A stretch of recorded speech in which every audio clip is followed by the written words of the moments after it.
নির্বাচন দেওয়ার মতো পরিবেশ হয়তো তিনি পাবেন না।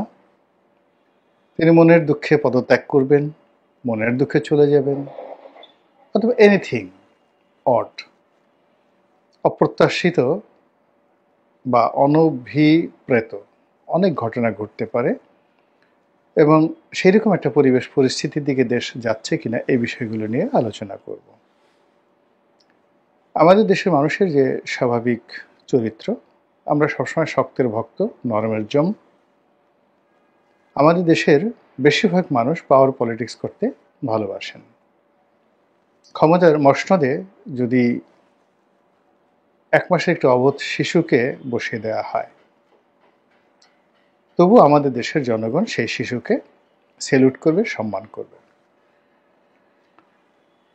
তো তারই ধারাবাহিকতায় ডক্টর মোহাম্মদ ইউনূস যখন ক্ষমতায় বসলেন, তখন এখন তো আমাদের এই যে এজাহারে তাজাল্লুল, কারো কাছে নত হওয়ার, অবনত হওয়ার এবং নিজেকে ছোট ভাববার কিংবা ছোট করার যে প্রবৃত্তি রয়েছে, আবার কন্ট্রাস্ট মানে ঠিক উল্টো দিকে যেটা রয়েছে, সেটি হলো অল অন এ সার্টেন কোনো রকম কারণ ছাড়াই নিজেকে খুব বড় ভাবা, নিজেকে সব কিছুর ঊর্ধ্বে ভাবা এবং আমি সব কিছু পারি, আমার কাছে অলৌকিক ক্ষমতা রয়েছে, দেবত্ব রয়েছে, এরকম হঠাৎ করে কিছু মানুষের লম্ফ এবং ঝম্প আমাদের এই দেশে শুরু হয়ে যায়। তো এই যে শেখ হাসিনার পতনের পর একটি অদ্ভুত এবং একটি নতুন পরিবেশ পরিস্থিতি আমাদের রাজনীতি, আমাদের অর্থনীতি, আমাদের জীবন, আমাদের জীবিকা, আমাদের সমাজ ব্যবস্থা সব জায়গাতে রীতিমতো ছায়া ফেলেছে। ছায়া বললেও ভুল হবে, অপছায়া ফেলেছে। ফলে সব কিছু টালমাটাল, কোনো কিছুরই ধারাবাহিকতা কিন্তু এই সময়টিতে নেই। ফলে কি হলো, রাতারাতি ডক্টর মোহাম্মদ ইউনূসের একটি সমর্থক গোষ্ঠী দাঁড়িয়ে গেল এবং একেবারে অপ্রত্যাশিত সমর্থক গোষ্ঠী। আমাদের দেশের যে সকল ইসলামী বক্তা, যে সকল ইসলামিক নেতা, তাদের একটা বিরাট অংশ ডক্টর মোহাম্মদ ইউনূসকে ঘৃণা করতেন। বিরাট অংশ বলে ভুল হবে, বলতে গেলে সবাই। তাকে তারা সুদখোর বলে গালিগালাজ করতেন এবং এই গালিগালাজ করে তারা শান্তি পেতেন। আর আরেকটি অংশ ছিল এই আলেম ওলামাদের মধ্যেই যারা শেখ হাসিনাপন্থী, তারা গত 15 বছর ধরে এই মানুষটিকে পৃথিবীর সবচেয়ে একটা নিকৃষ্ট প্রাণী রূপে প্রমাণ করার জন্য যত রকম বিশ্রী এবং কুশ্রী গালাগাল দেওয়ার দরকার তারা সবই দিয়েছেন। কিন্তু অবাক করার ব্যাপার হলো যে ডক্টর মোহাম্মদ ইউনূস ক্ষমতা লাভের পরে হাতে গোনা 2-4 জন ইসলামী বক্তা অথবা তৌহিদি জনতার খুব অল্প একটি অংশ তাদের যে অতীতের কথাবার্তা সেগুলো তারা স্মরণ রেখেছেন। অনেকে চুপচাপ থেকেছেন বা রয়েছেন, বা অনেকে হালকাভাবে ডক্টর মোহাম্মদ ইউনূসকে একেবারে মোলায়েম স্বরে তাকে স্মরণ করিয়ে দেওয়ার চেষ্টা করছেন যে তিনি আসলে এইরকমই। কিন্তু বাকি যারা খুব উগ্র ছিলেন, ভীষণ রকম উগ্র ছিলেন, সে সকল লোক তাকে কেউ অলি আল্লাহ, তাকে কেউ এ যুগের সবচেয়ে বড় অবতার বা মুজাদ্দেদ অথবা আল্লাহর সবচেয়ে একটা বড় নেয়ামত, এইভাবে ওয়াজ করে, নসিহত করে, বক্তব্য দিয়ে মানুষের মধ্যে একটা সম্ভ্রম পয়দা করার চেষ্টা করছেন, যা কিনা বুমেরাং হয়ে যাচ্ছে। যারা এই সকল কথাবার্তা বলছেন তাদের গ্রহণযোগ্যতা কমে যাচ্ছে, জনপ্রিয়তা কমে যাচ্ছে এবং ওয়াজের ময়দানে তাদের যে গ্রহণযোগ্যতা ছিল এবং তাদের যে একটা ভ্যালু ছিল, ফেস ভ্যালু ছিল, এটাও কিন্তু মারাত্মকভাবে কমে যাচ্ছে। এইগুলো একটা গ্রুপ। দ্বিতীয় আরেকটি গ্রুপ হলো যে এখানে কিংস পার্টি গঠন হচ্ছে। পাকিস্তান জমানাতে আইয়ুব খানের আমলে যেভাবে বাংলাদেশে একটার পর একটা শিল্প কলকারখানা গঠিত হতো, বলতে গেলে প্রতিদিন 2টো করে ভারী শিল্প, 10 বছরে প্রতিদিন 2টো করে ভারী শিল্প এই পূর্ব বাংলায় 1958 থেকে 68 পর্যন্ত এই 10 বছরে এই প্রতিদিন দুটো করে গড়ে ভারী শিল্প স্থাপিত হতো বলে বিভিন্ন লোক বলার চেষ্টা করেছেন। অর্থাৎ তখন শিল্প কলকারখানা ব্যবসা বাণিজ্য উন্নয়নের রীতিমতো জোয়ার বয়ে গিয়েছিল এবং 1968 সনে তিনি উন্নয়ন দশক পালন করেছিলেন তার ক্ষমতার সেই 10 বছর পূর্তি উপলক্ষে। তো এখন সেই উন্নয়ন দশকের মতো করে এই জমানাতে কিংস পার্টি গঠন হচ্ছে প্রায় প্রতিদিনই, এবং অদ্ভুত অদ্ভুত সব মানুষ, অদ্ভুত অদ্ভুত সব নাম, অদ্ভুত তাদের কথাবার্তা এবং অদ্ভুত তাদের পোশাক এবং পরিচ্ছদ। এই মানুষের সঙ্গে ডক্টর মোহাম্মদ ইউনূসের কোনো যোগাযোগ আছে বা তার সরকারের বা গোয়েন্দা সংস্থার কোনো যোগাযোগ আছে, এই কথা ভাবতেই গা কেমন যেন একটা শিরশির শিরশির করে ওঠে। 3 নম্বরে যে জিনিসটি, সেটি হলো সরকারের যে সকল কর্তা ব্যক্তি তারা ধৈর্য হারিয়ে ফেলেছেন, ভীষণ রকম ধৈর্য হারিয়ে ফেলেছেন। তাদের মুখ গম্ভীর হয়ে গেছে, গায়ের চামড়া অনেকের কালো হয়ে গেছে এবং তাদের কথাবার্তা এলোমেলো হয়ে গেছে।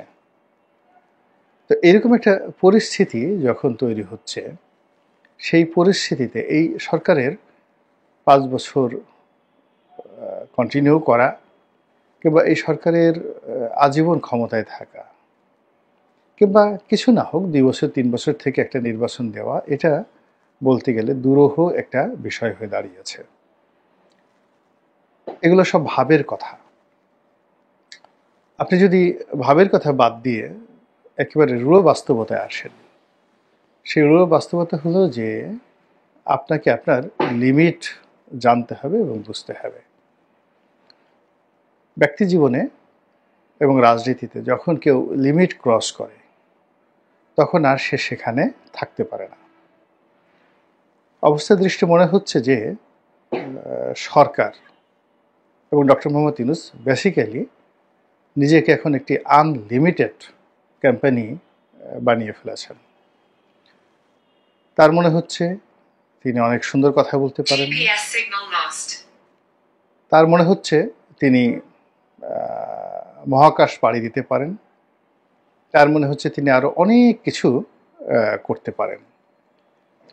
এর ফলে কি হচ্ছে, তিনি যে জিনিসটি জানেন না, যে জিনিসটি বোঝেন না এবং যেটা তার কর্তব্য এবং ধর্তব্যের মধ্যে পড়ে না, এই বিষয়গুলোর সঙ্গে তিনি জড়িয়ে গেছেন এবং তার কাছে মনে হচ্ছে যে এই কাজগুলো করলে দেশের হয়তো ভালো হবে, তিনি অমরত্ব লাভ করবেন, আর তার চোখে উন্নত বিশ্বের যে যাকে বলা হয় ঝকঝকে তকতকে রাস্তাঘাট, পরিপাটি বিমানবন্দর, শুনশান যে একটা বাহ্যিক অবস্থা এবং মানুষের যে নির্ভার জীবন, এটি তার মন এবং মস্তিষ্কে রীতিমতো ভর করেছে।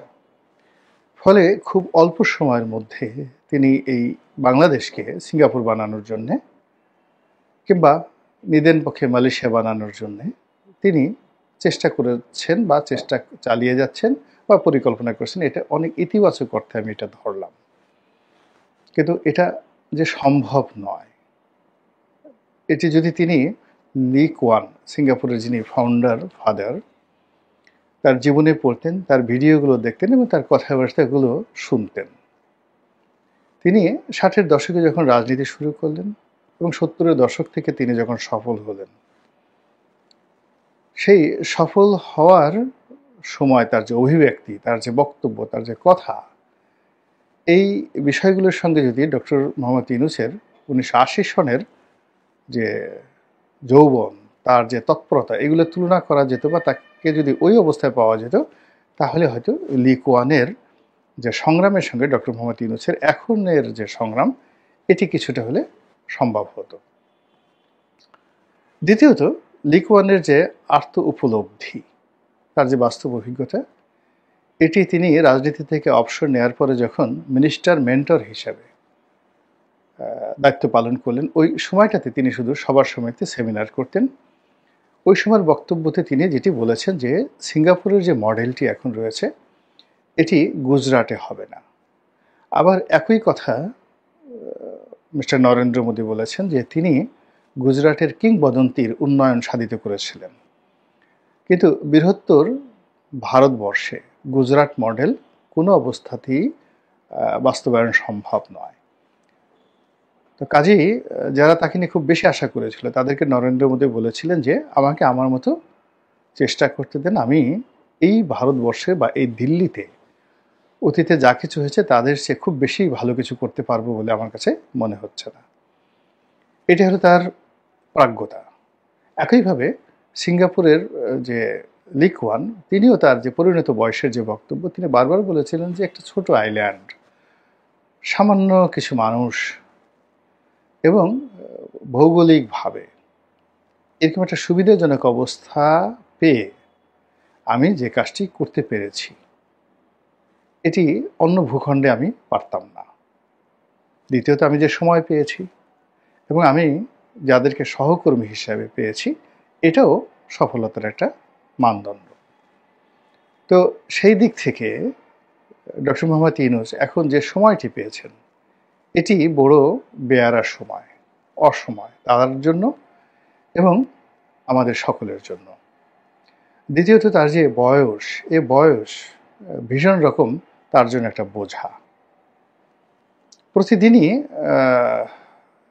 তিনি দুর্বল থেকে দুর্বলতর হচ্ছেন এবং তার যারা বন্ধুবান্ধব আপনজন এর বিরাট অংশ আলটিমেটলি কবরে চলে গেছেন। যারা জীবিত আছেন তাদেরও একটা বিরাট অংশ হতাশ হয়ে সারাদিন পার্কে ঘুরে বেড়ান, নেতিবাচক চিন্তা ভাবনা করেন, অনেকে ধর্মকর্ম করেন, অনেকে বাস্তব জীবনের যে ব্যর্থতা স্মরণ করে সেই নানা রকম খিস্তি খেউর করতে থাকেন। আর অবসর সময় তারা মানুষের সাথে ঝগড়া করেন, বুড়ো মানুষের যা হয়। তো সেই বৃত্ত থেকে বের হয়ে তিনি একা এই রাষ্ট্রীয় জায়গাতে বসে তিনি রাতারাতি সব কিছু করে ফেলবেন, এটা কোনো যুক্তিতে, কোনো বিজ্ঞানে, কোনো ধ্যান ধারণায় এই পৃথিবীতে ঘটেনি। এই বাংলাদেশে ডক্টর মোহাম্মদ ইউনূসের চাইতে হাজার হাজার গুণ উঁচু মার্গের মহামানব ছিলেন। পাল বংশ 400 বছর এই বাংলা শাসন করেছেন এবং এই বাংলার এখনের যে ভূখণ্ড তার কম করে হলেও 20 গুণ বড় ভূখণ্ড, অর্থাৎ বাংলা, বিহার, উড়িষ্যা, তার সঙ্গে সঙ্গে ভারতের যে 7 সিস্টারের বিরাট অংশ, এইগুলো মিলিয়ে অর্থাৎ এখন বাংলাদেশের যে ভূখণ্ড তার সে 20 গুণ ভূখণ্ড 400 বছর ধরে পাল সম্রাটরা শাসন করেছেন। সেন সম্রাটরাও ঠিক একই শাসন করেছেন। হর্ষবর্ধনের সময় এই বাংলাকে কেন্দ্র না করলে উজ্জয়িনী কে কেন্দ্র করে তিনি একটা বিরাট সাম্রাজ্য গড়ে তুলেছিলেন। তারপর শশাঙ্কেরও একই অবস্থা, সেই 600 শতাব্দীতে, মানে মোহাম্মদ রসুল্লাহ সাল্লাল্লাহু আলাইহি সাল্লামের জমানাতে। এরপর সুলতানি আমল, মুঘল আমল, ইংরেজ আমল, এই বাংলায় বহু বড় বড় মানুষ এসেছেন। এমনকি পাকিস্তান জমানাতেও এই বাংলাতে গভর্নর হিসেবে, প্রধানমন্ত্রী হিসেবে অনেক বড় বড় মানুষ দায়িত্ব পালন করেছেন শুধুমাত্র পূর্ববঙ্গে। এখন তারা যে কাজগুলো পারেননি বা তারা যে কাজগুলো করেননি, তো সেই কাজগুলোতে হাত দেওয়ার আগে তাকে 1,33,000 বার, অর্থাৎ ডক্টর মোহাম্মদ ইউনূসকে 1,33,000 বার ভাবতে হবে। আমাদের দেশে আপনি যদি রাতারাতি খুব জনপ্রিয় হতে চান এবং সব কথায় তালি পেতে চান, প্রশংসা পেতে চান, বিশ্বাস করেন আপনি এই জিনিসগুলো পাবেন না। মানুষকে খুশি করার জন্য যদি আপনি খুব চেষ্টা করেন তাহলে মানুষ খুশি হবে না, বরং বিক্ষুব্ধ হবে। মানুষ যে জিনিসগুলো আপনার কাছে আশাই করে না সেই জিনিসগুলো মানুষকে দিয়ে যদি আপনি